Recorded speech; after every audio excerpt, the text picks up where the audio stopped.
What's happening, everybody? This is MMA for Money Radio. I am your beloved host, Travis Montgomery, Ash1 MMA on Twitter. Bob, thanks for sticking it out. And how are you doing? I know it's getting late over there for you and your bedtime and how early you wake up and stuff. Sure. Dramatic amount of major sports head to Australia. And I remember always hearing that both kickboxing events and even professional wrestling events would always do very well down there. So this is kind of along those lines. I've never really met an Aussie that I don't like besides one I've gotten in a fight with. Ben Askren can beat him, and if he's Tyrone Woodley's wrestling coach, there's something to be said about that. Old Shogun would have just demolished this guy in like 10 seconds. He would have just like launched himself across the ring and just destroyed him. And I know he got the win. I understand that he got the win.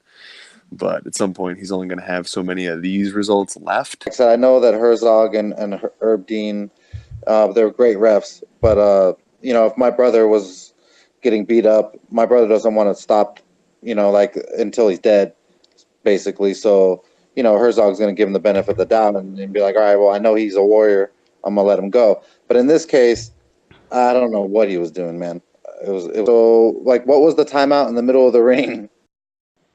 When I was recovering in the ICU, I decided that I didn't want to be in business anymore and rip people off and sell contracts in plumbing like I was.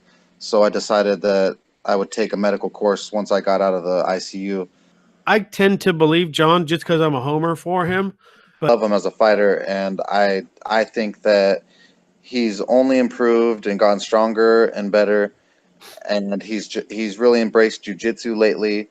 I could just see him just smashing Gus this time. Step your game up because we're going to UFC 232, baby.